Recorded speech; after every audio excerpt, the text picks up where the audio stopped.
Hello, hello. Hey, Madison. Welcome to the podcast. Thanks so much. I'm so excited to be here. So excited to have you. Tell us who you are and what you do for work. Yeah. Hi, my name is Madison Paige. Most people call me Maddie. I am a business growth specialist for startups, brands, artists, makers, anything like that you are making products and selling products. I help people build ride or die communities on social media so you know how to stand out and sell out through social. I have my own podcast called the Small Business Growth Podcast, and I've helped over 400 business owners intimately really help grow their business to where they want it to be, and thousands more through the podcast as well. I love it. And how did you get started having your own business? Yeah, my story's kind of crazy. I kind of always have been an entrepreneurial kid. Like, I bet I could list a million businesses I had as a kid. I was making bracelets. I had lemonade stands. I was doing dog walking. I was babysitting. I was making like slideshows at 12 years old for weddings. Like, I have just always been this kid that like needed this project, and I loved it. And my family bought into an adventure resort when I was 12 years old. We do whitewater rafting, zip lining, paintballing, like cabins, camping, and it like scratched the itch that I needed to want to be a full-time entrepreneur for my entire life. By the time I was 14, I was answering phone call reservations. 16, I was the operations manager of like a staff of 50, and I just like jumped right on in, and it really just like sealed the deal that I wanted to run a business forever. I couldn't imagine working for somebody else and like having that be like dictated for me. And so I went to school, I went to college for business management and marketing. And I started doing, I did a blog in college because again, your girl needs a project at all times. If I don't have a project, I get a little bored. I started a blog, sustainability, kind of all natural living, things like that. And it started to work. And it was like OG influencer. I was a blogger, all right? Like it was before that was really huge to be an influencer and the Amazon links, all of that. I was a blogger and I was selling products on my blog, and it started to take off. And so much so that in my college town, other businesses were like, hey, like, what are you doing? Like your social media is working. You're doing all of these things. And so I started social media management, and then it turned into coaching people how to do social media and how to just kind of grow their business, because in order to be successful on social media, you need a lot of business foundations. And now I have been coaching businesses for about 4+ years on how to grow on social media, whether it's brick and mortar, whether it's online, products, services, whatever. But I mostly kind of work with product-based businesses, whether you're a startup, whether you're a maker, you're an artist. I help you build that community, which is kind of that standout point, is how you are successful online. My framework is all around building this community that is so obsessed with your brand. I love it. Adventure camp. So Yes. fun. Oh my gosh, Sign it's me up. wild. It's a blast, which is why I live in my bus now, is because I like was not ready to give up the adventurous lifestyle, but I like the freedom of my business that I have, and I live out of a mini school bus and kind of travel around with my boyfriend and my puppy. I love it.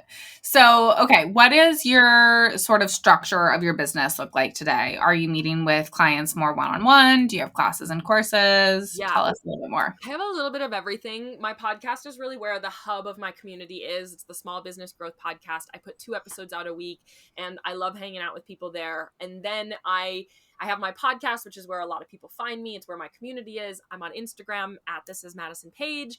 And then my programs, people work with me intimately for 3 to 6 months, and I really help them either get to consistent sales or scaling up to $500,000 of sales. And I do corporate consulting as well. So it's a lot of very intimate time. I like getting in the weeds with you. I really like you coming to me, and whether you are starting, scaling, or just want me to come in and help you with your social strategy from a corporate level, I love to be like, all right, show me the numbers. Let me see what's going on. Let me see what your strategy is. What do you like here? What is your vision here? And I'm really in the weeds with you. I do have a passive course, but the majority of my clients, I work really, really intimately together.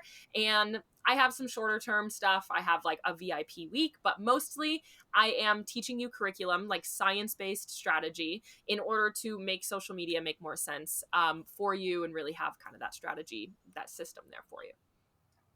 So one of the things is that I wanted to talk about today, which you talked about in one of your podcast episodes. And I think we really have very similar communities. I mean, we also have some service-based folks too, but obviously the maker artist community is a commonplace. Yeah. And we were talking, I was just on her podcast as well a second ago, and then we're switching. We're doing a little back to back. But why do you think folks who are selling in person at craft fairs have a hard time translating that to the online space? I Yeah. hear all the time that some of you listening, and even myself, I, sell my product well in person, and then online it gets a little tricky. Yeah. And so what is that disconnect? What do you think we're missing over here on the social media world? And that actually driving sales online when it maybe is easy in person? For sure. It is easier in person. Doesn't mean that it's incredibly easy, but it is easier in person. Why? Is because people come credit card in pocket, like ready to tap their Apple Pay and like ready to buy. They are showing up and in their head, they're like, okay, I might buy some fresh flowers. I might get a new ring today. Maybe I want some of these things. And it allows them to show up and they're like, okay, they're ready to shop. They're already there. They're ready to shop.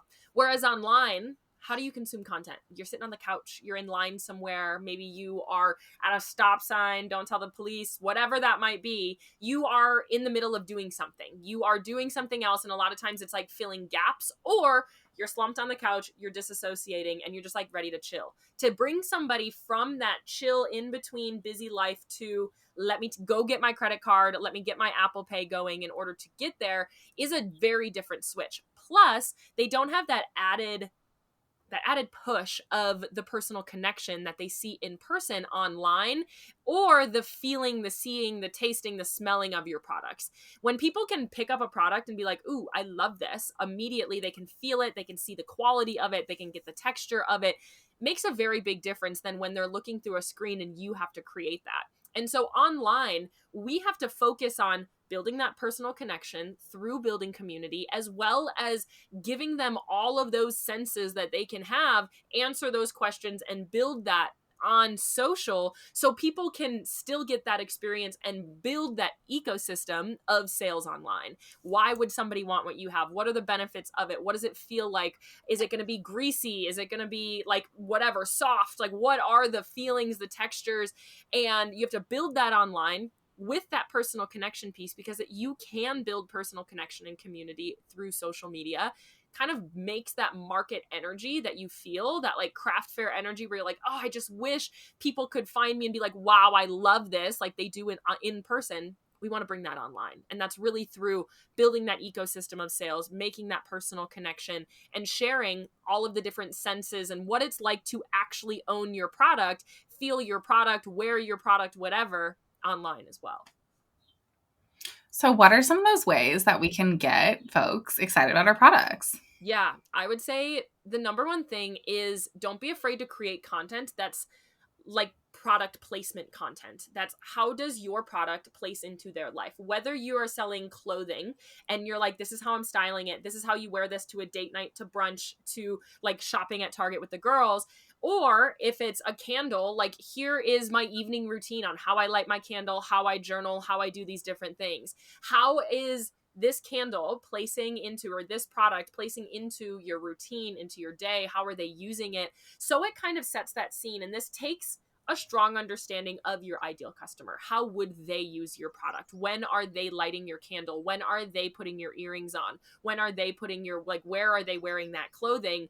Where are they going? Like what different places? It's using the proper messaging and associations with other things and products and routines in order for people to say, ooh, okay, this is a business that I really attribute to. This is a business that I also, like, this is a product that fits into my life because they're showing it with these other things.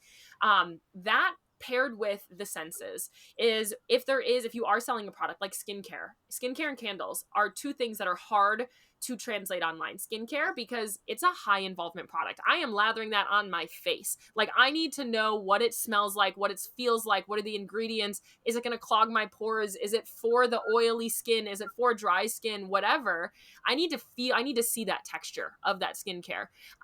If it's a candle, I need really good map outs of what it smells like, what it's going to, like how it really is going to make my room feel. Having imagery in that messaging, as well as having getting like a really good map out of the actual scent profiles. So it's kind of pairing how is this going to fit into my life and giving that essential information on your stuff that they can immediately get without like subconsciously understand in person. You need to kind of map it out a little bit for them online.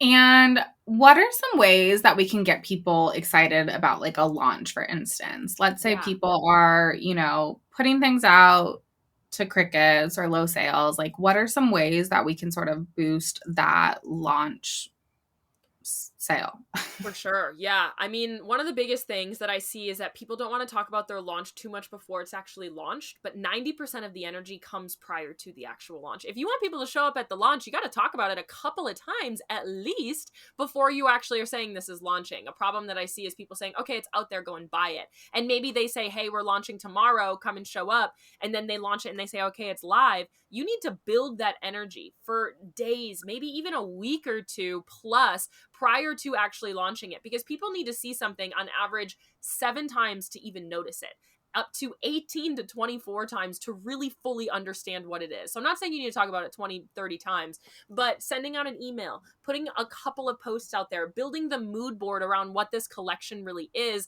and building that energy prior to actually launching it. And something that I think a lot of people really miss is that when it comes to engagement or when it comes to launching, so they say, oh, well, nobody's ever in my DMs, or, oh, like there's never any energy around my launch. But how are you building that energy? You are really training your audience to engage with your launches, to engage with your social the way that you want them to.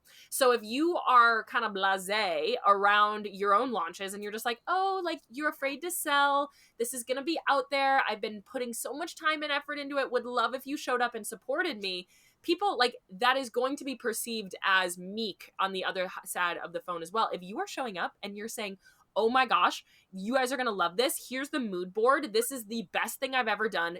I have so much energy in my DMs around it. You guys are loving it. People are feeding off of your energy. If you're excited about it, if you're showing other people excited about it, more people are going to be excited about it. Excitement is an exchange. When you bring it, more people bring it as well. It's just like having that one person in the friend group when you're like on a night out that's pumped and you know that person is bringing energy and you're like, okay, like this is gonna be like, she's the cheerleader, that person is bringing the energy. You need to be that person for your own brand, for your own launches. So pairing, talking about it for a lot of days, sharing multiple, like this is for these people, or like here's a cute little mood board, this Pinterest photo encapsulates like everything to do with this launch, giving some sneak peeks, kind of gamifying your launch prior to it even being live is number one, is key. You have to talk about it, I say at least 5 to 7 times minimum in your different areas prior to launching. Or on the other end of it is you have to bring that energy. If you aren't feeling it, or even if you are, if you have one DM, you're screenshotting that DM and you're putting it out there and you're saying, wow, this person's so excited about it, I know you guys are excited, I'm excited too, and kind of keeping that energy going. It's really on you to bring the energy to your own social, to your own launches. And it'll multiply. I think that's so good. I mean, I think the launch thing is so key. And I think a lot of people are realizing that the launch system is better than having your items available all the time. Yeah. That's not meaning that like is to say that you can't also have your items available afterwards, but creating the scarcity around how many you have, creating this sort of like, okay, you really need to be on the computer at this time because this is when it's launching. I think that's really potent. I think a lot of people are scared about that because they don't want people to see if they're not all sold out. Yeah. I think the excitement part is also really scary because I mean, even for myself, right? It's hard to talk about your products and be excited about them all the time because like you don't know how many people are going to buy into them, or that class is going to get full, or if like you're sort of excited about this product. It's just hard. It's hard to, when you aren't guaranteed to see those results.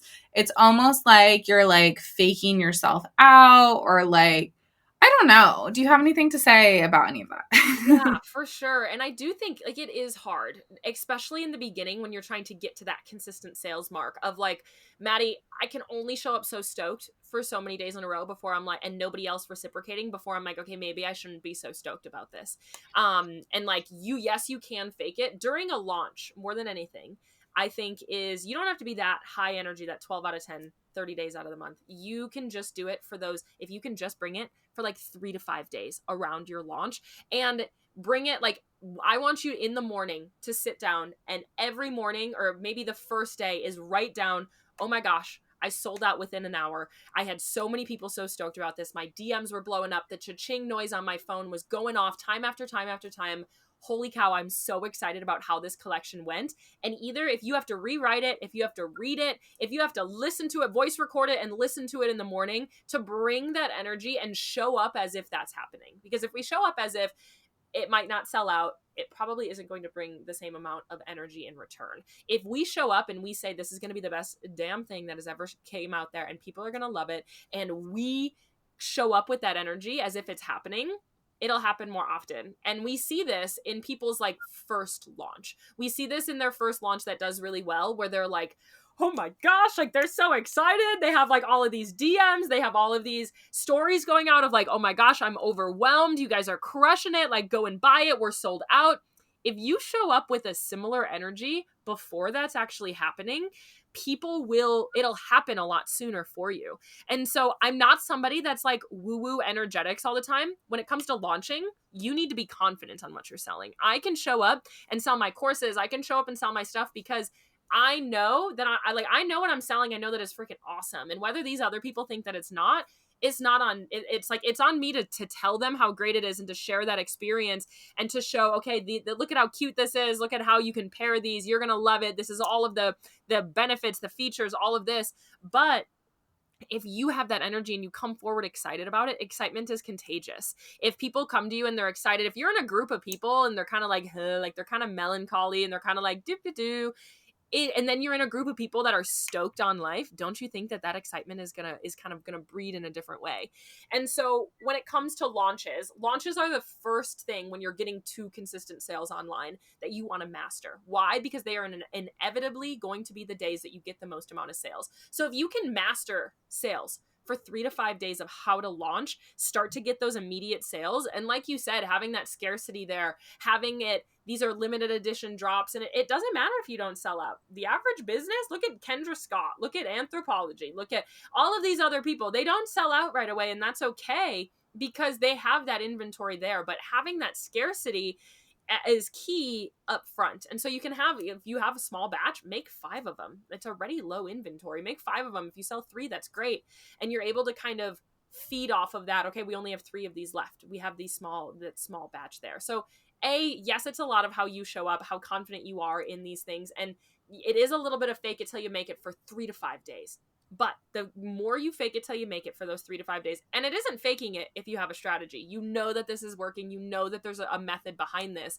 For those 3 to 5 days, if you can just put this face on that you have the best, most sold out business, and then for the rest of it, we try to figure out, okay, how do we sell the rest of this now? And then we can kind of go from there. But when you're first getting to consistent sales, that launch time is huge because if you can be really, really, I mean, I have clients that I help them grow from their sales are already successful, but they become more successful when they can show up with this as well. So at all across the board, if you show up in this light of this launch is going to rock, my products are awesome, it'll come a lot sooner for you. Kind of a rant, kind of a pep talk, but that is my my say on those different things. I think I lost you.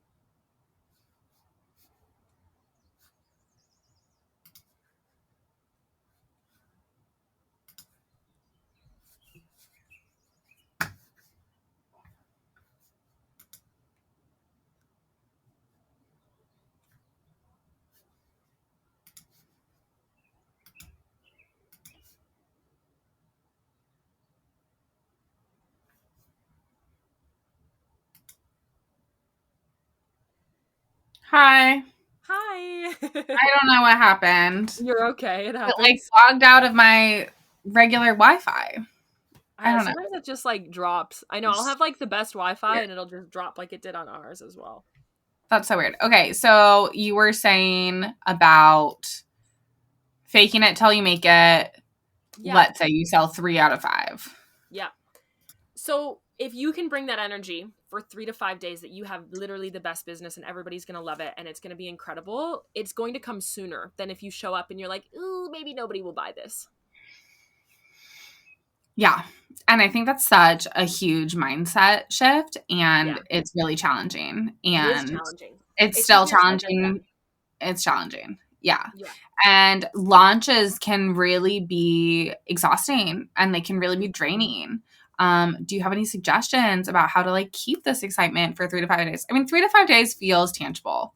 Yeah. Also, like the 3 to 5 days before a launch seems good to, if you don't have to worry about the like 7 days after, like let's say your cart is open, you still have to continue through that and you're checking your Yeah. sales and it's hard. And we all know, well, I mean, core sales are different too. Like sometimes that those sales come at the very last day too. Yeah. So It that, I really guess is it's a different ballgame. But I don't know. Any sort of, what do you do to keep yourself feeling excited through a Yeah. launch? For sure. And I think something about launches is when you're trying to get to consistent sales, it's hard because it is you bringing energy and it kind of feels like you're like putting it out to the void. You're like, here we go. Let me bring all of this excitement. I'm stoked on it. And it can last those 3 to 5 days. And then you're like, okay, like Maddie, what is going on here? I don't really know if I can do much more of this. I do think writing down what it's like to feel like it is that high energy can kind of change your energy there. Reminding yourself that, especially if you're in like a launch and in the first whatever, if you're having like 50% off for those 5 days, or you are launching a course or whatever that is, that you have something for a set period of time, 25% of your sales normally happen in the first day, 25 in between, and the 50% of your sales happen in the last 24 hours. So understanding that if you are letting yourself die out as soon as the launch happens, then all of a sudden, like, you are kicking yourself in the foot and losing 75% of the possible sales. So if somebody doesn't buy the first day, that's okay. I've had plenty of launches that nobody buys the first day, but I'll sell out by the end of it. And that's because you can keep that energy there, which it's hard to do. It's easier said than done. And I think, yes, writing it down for sure. Second is having a strategy that you are confident in what you're doing is actually working. I think where it gets really frustrating is when you're like, I don't even know if what I'm doing is the right thing I should be doing or if it's actually going to get me there. If you at least have a plan, if you at least have a what, why, and how behind what you're doing, it definitely helps.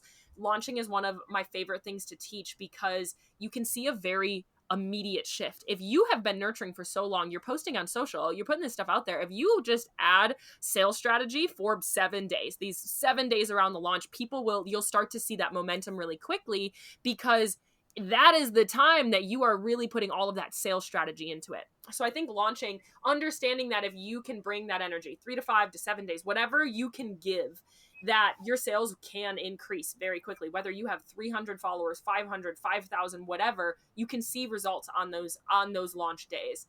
And also understanding, kind of detaching from, which again is very hard to do, detaching from the outcome of your launch and thinking of it more as an experiment. Change something up. If you are launching something the exact same every time and it's not working for you, it's going to keep not working. If it didn't work the first time, it's not going to work the second, the third, or the 10th time that you try it. And so thinking of this, I had somebody say to me once, we should think of our business as a college project. Like when you were in college, you didn't really care, or like high school, whatever, you didn't really care about the outcome of that. Yes, you wanted an A or a B, sounds good. But like if your experiment worked or if it didn't, if it was inconclusive, it was inconclusive. And you were like, dang, okay, now I have to write about it. If we can bring that kind of detachment to our business, which is hard to do because it's our baby, it's our passion, it's our love child that we have put so much time and energy into. But if you can really work on that detachment and have more curiosity as to like, okay, why didn't this work? I have this strategy. If you already know you have a strategy and you did it this time and you were like, okay, why didn't this work? Let's try it a second time and say, oh, I posted more testimonials prior to this launch and it did work better. Oh, this time I talked way more about the style and the use and the like how to use my product and it worked better. Okay, now how can I keep adding on to that? So it's almost taking your launches, especially when they aren't working or even when they are, and adding one little piece, changing one little piece at a time and seeing what is changing, what is working for you. And if you don't have a strategy around a launch, if you don't know what your phases of your launch are going to be, what you should be posting before, during, and after, that is step one, learning the strategy around launching. Step two is thinking, like, detaching. How can we detach this and just get curious around what is working for your launches? Can you give us a little insight into the steps of the launch? Yeah, I think prior to, it's all intrigue.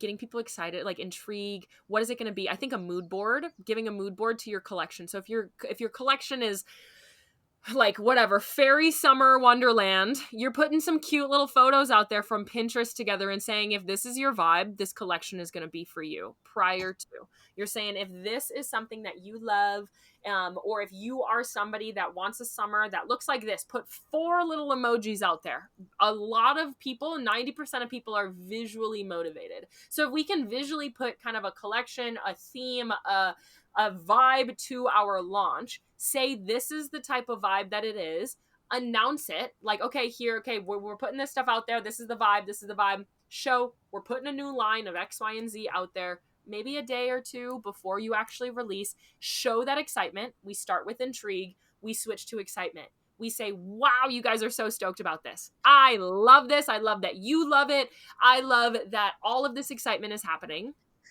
Then you launch it. You want to launch at peak excitement with your audience, almost to the point where you're like, I've been talking about this a little bit too much, people might be sick of me. And then you want to launch it. Then when people are in your DMs, they're so stoked, you launch it, you open cart, and then you have to keep that going, that excitement going. Okay, thank you for buying. People are buying immediately. We have 3 of these left. This is low stock on this one. Or if nobody's buying, you're just saying, wow, we had people on our website. Wow, you guys are loving this launch. I'm so excited that this is out there. And then we switch to scarcity. So intrigue, excitement, and then scarcity. And so we kind of want to move through that. And that scarcity is, we have 3 left. We have our, whatever, first 10 people to buy is about it. Like first 10 people to buy get X, Y, and Z incentive, and it's almost over. Kind of switching over to that scarcity is, okay, where if you don't have actual scarcity, how can we make it? Is it with an incentive? Is it with low inventory? Is it with, everybody that buys until Friday get something for free, and adding that level of scarcity? So we start with excitement prior to launching, we start with intrigue prior to launching, and then we move into excitement. In the middle of the excitement, peak excitement, we are launching, keeping that excitement going, moving into scarcity. I love that. Yeah. Switching oh, you want to say one more thing? Go ahead. Okay. Switching a little bit. I know on the podcast too, you mentioned the 7 types of content. Yeah. Would you like to go into that? Yeah. So the 7 types of content is one of my frameworks that I have really developed over the years. When I started social media management, I was doing it for them. And I was like, okay, I need to, in order to teach this, in my head, it was just like, these are things I needed to post. In order to teach it, I needed to make it into a framework. And so I needed to understand what it was. And while I was in school for business management and marketing, I was learning all of these different things. So I was learning the 4 types of buyers, why people buy, what motivates them to buy, as well as I was learning the buying cycle, the buying process. People find you, they love you, they want what you have, and then they buy. And so what I did was I basically meshed all of these things together of okay, why people buy and where they're at in the buying cycle, and created 7 different types of content. So you are positive every single time that you post on social media that somebody is buying from you, or at least getting closer to buying. If somebody isn't buying when you hit post, they are at least moving from a cold lead to a warm lead, or a warm lead to a hot lead, whatever that is. You are always confident in every single post. You're no longer throwing the spaghetti at the wall and being let me hope that somebody liked that one because I thought it was kind of clever. You know that what you're putting out there works. And so my 7 types of content is something that I teach all of my clients, but they all move under the process of some content is made to grow. Some content is made to nurture your audience and your community and make that connection. And some content is made to sell. What the majority of people do is they only post content that is behind the scenes, this is like me making my product. This is me packaging my orders, which is nurturing slightly, but there's no depth to it. There's no like real message there. And then they post content to, okay, go and buy it. Okay, now it's out there, go and buy. Or like, it's like, look at how great this is. Look at this pattern. I love it so much. Go and buy it. Those are 2 of the 7 types of content, is selling content and personality content, sharing who you are a little bit. So you're only really speaking to 28% of your audience if you're only posting 2 of the 7 types of content. And so what we have to do is we need deeper topics, is what people are really missing. Is they're missing the educational points. They're missing what values you have as a business owner. They're missing kind of those deeper elements, those topics that you want to speak about. And that is what creates kind of that, like, okay, that buy-in. You need to tell them, again, how to use it. Again, the education points, the frameworks, the ingredients, why you use the ingredients, and all of those different things, how it fits into their life. And so the 7 types of content is its own framework, but really understanding that you just have to get deeper than just, here's my product, go and buy it. Look at how cute this is. Look at this new pattern. Look at this new whatever I created, this new saying that I put on this shirt. It is, why do we do this? Why do we stand for these things? Why do we choose it? So the why, the how, the what, kind of adding a lot of different bits and pieces into the messaging that you're creating.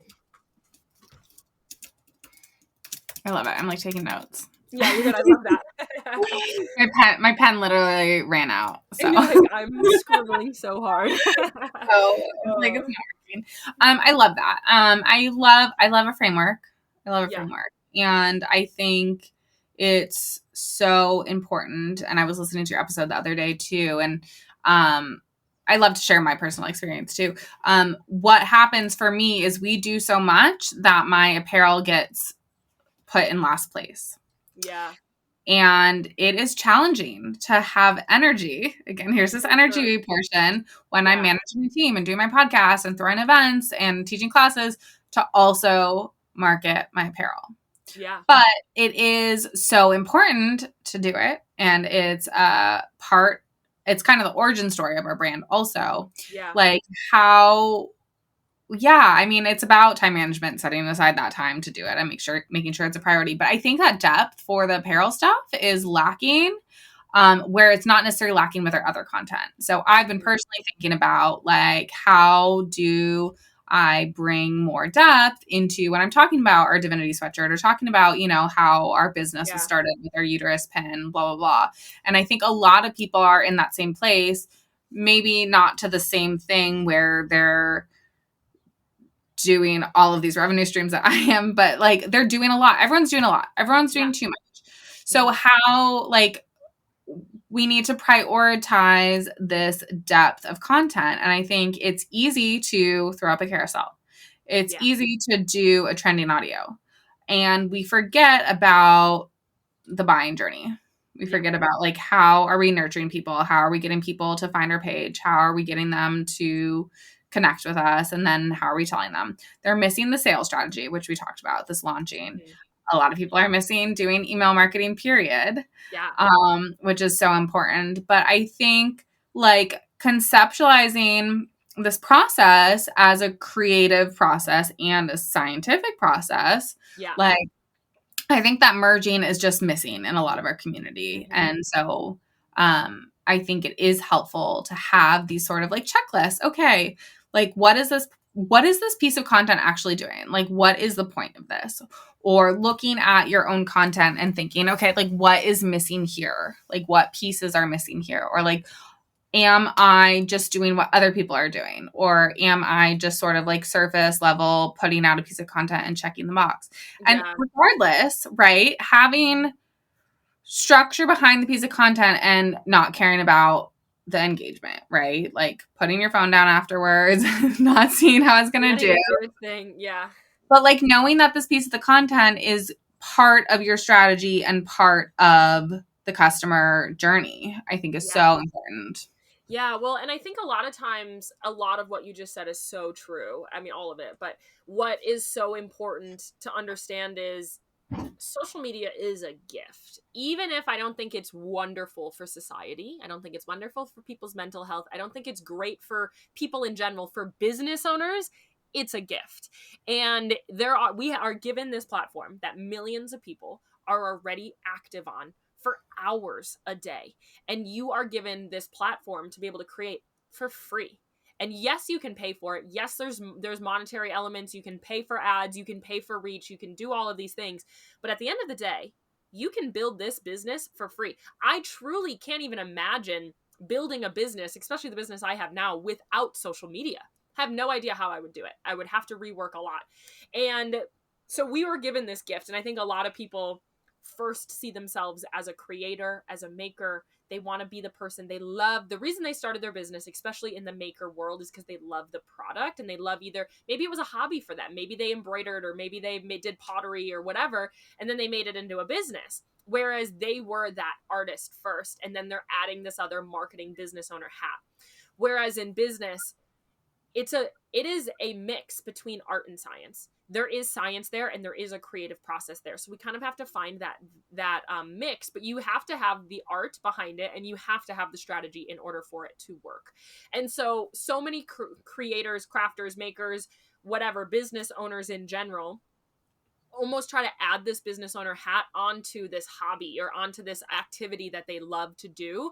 Whereas it kind of has to be flip-flops. Like the moment you start the business, your priority is getting people to buy and to see your brand. And so it is that, and it's one of my pet peeves of marketing is like, there's a lot of audios out there of like, I hate social media. Like, here's my stupid piece of content for the day. But at the end of the day, you're like docking this gift that you've been given, that is the major focus for your brand. So I think the mindset shift alone of, instead of social media being this like pester in the background that you have to do, without social media, how are you making sales? And if you have an answer other than markets, but online sales, markets are fantastic. But for online sales, how are you doing it? If you don't want to do SEO, if you don't want to pay for ads, if you don't want to do all of these other things or have a brick and mortar store, like, you need to have a social media presence. It's part of society at this point. And so finding a strategy that works for you.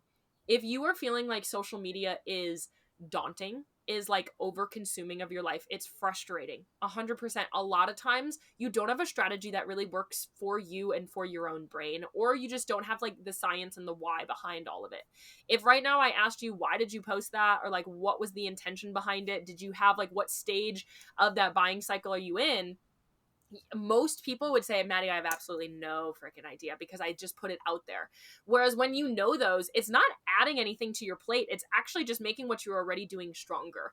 And so if you are feeling this like daunting element behind social, and yes, there's so much to that. Like you said, like we have such a long to-do list, especially if it's a side hustle, if it's not your full-time gig.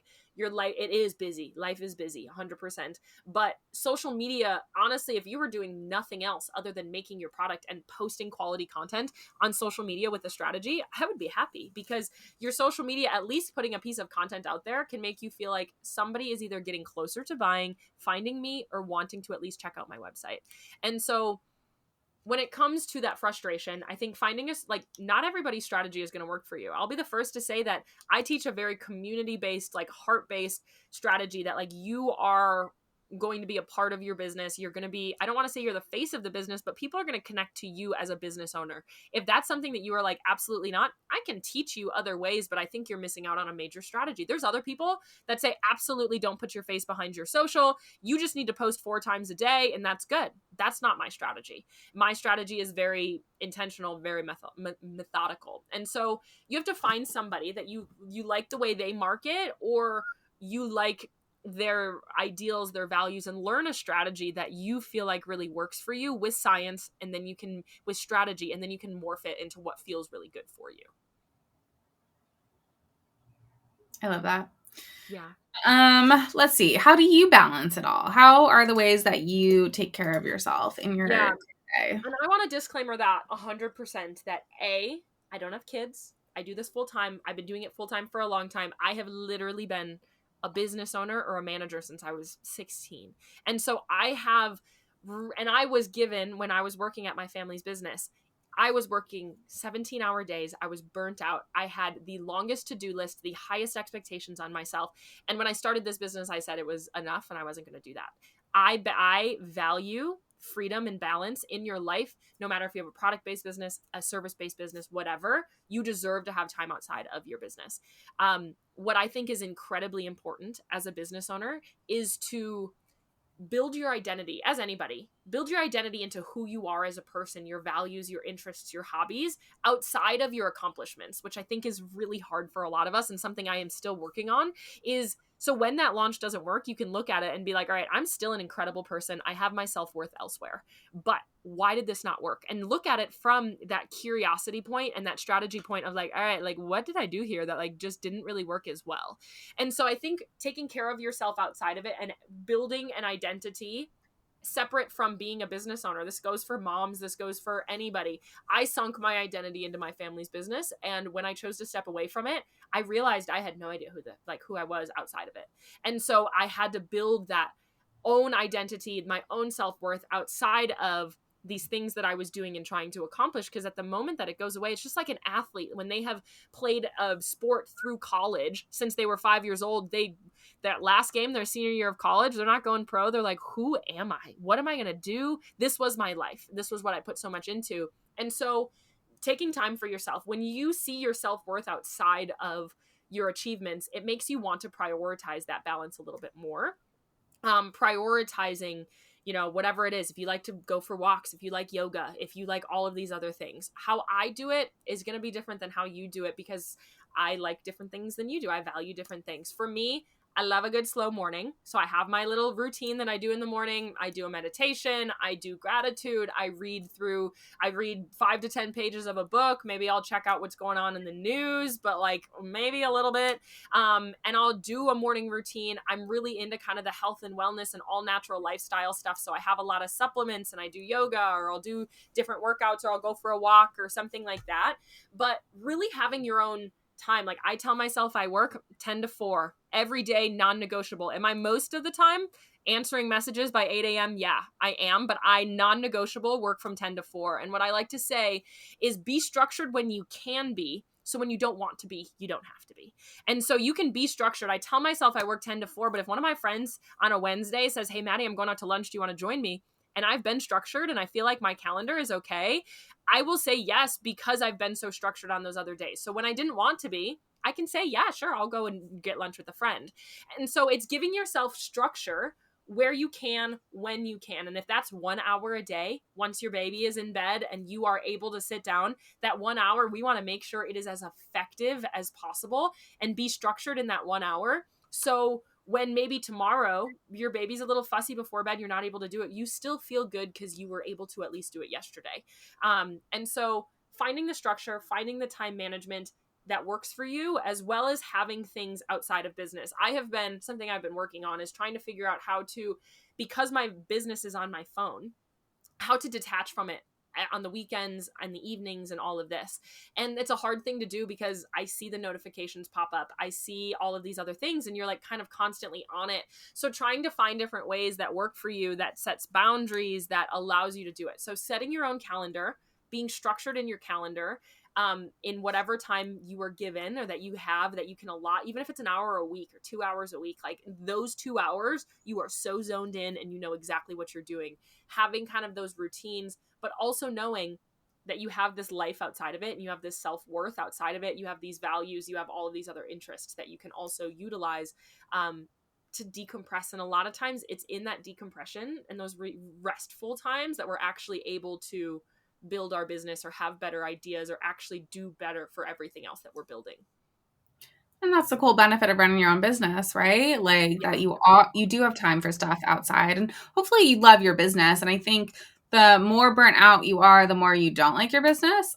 So like, Yeah. like make time for the other stuff. I mean, hopefully or most likely that's one of the reasons why we're doing this, Yeah. to like, I went to the beach on Wednesday because it was 85 degrees and I Yeah, cleared we my love that for calendar, you. Yeah. like, and maybe I'm working on Monday for Memorial Day instead or whatever, like figuring out your give and take and like give yourself space to do these other things. And exactly what you said, like I find I have the best ideas when I'm at the beach or like in the shower or like on a Yeah. long drive or something. Like these are where this is also working because Yeah. like it's sort of holistic, right? Our business is us, vice versa. And like, so you like channeling good ideas or being open to receive good ideas, like that's really cool and part of it too. Like I like to say, going to the gynecologist is also part of my job. Yeah, We're it is. taking It's like care one of hour of ourselves. my job, going to get my eyes checked, or yeah, go to the Yeah. gynecologist. Like it's something I have to do. Like you said, going to the grocery store. You said on my podcast is part Yeah. of your CEO day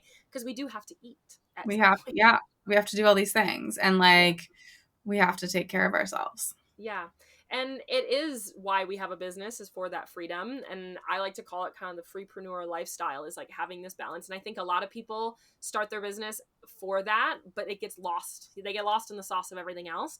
And so you have to come back to it. And your business isn't too far gone to get there, no matter where you're at. You can always just start to build that in. You just kind of need to have a process to it. You need to figure out what that looks like for you, kind of follow, like get some ideas of how that works and kind of build that freedom back into your life.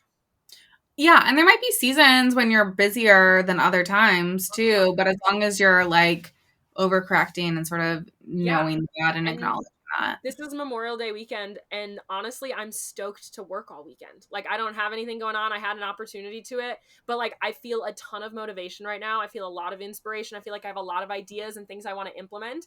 So I probably will work on Saturday, maybe on Monday for sure, because like I don't have anything else to do, so I might as well. And I'll hang out with my friends all day Sunday, and that's what I want to do. And so having that ability that right now, if I want to be structured on Saturday, that's fine. But next week, if somebody calls me and says, hey, Friday, like I'm doing this thing, I can say yeah, because I felt good about what I've been doing.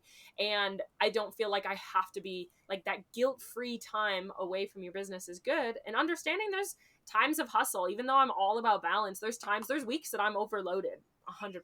And there's weeks that I'm like, I could have probably done more this week, but it's okay. And it all balances out. Yes. Okay, well, this has been amazing. Thank you Yeah. for joining us, Madison. Can you Mhm. tell our listeners where they can find you? Yeah, listen to my podcast. It's the Small Business Growth Podcast. You'll see me. I'm in a little daisy field right there. Or come hang out with me on Instagram at This Is Madison Paige. You can see all of my stuff there. You can get my links. You can check out my bus and my puppy. And yeah, so I would say Small Business Growth Podcast. Check out there. I put out new episodes twice a week, every Tuesday and Friday. And come hang out with me on Instagram because I'm posting there. I could post 100 Instagram stories a day because I feel like it's just so dang fun. Yeah, that's where you can find me. Thank you so much, Madison. Yes, you're so welcome. Thanks for having me.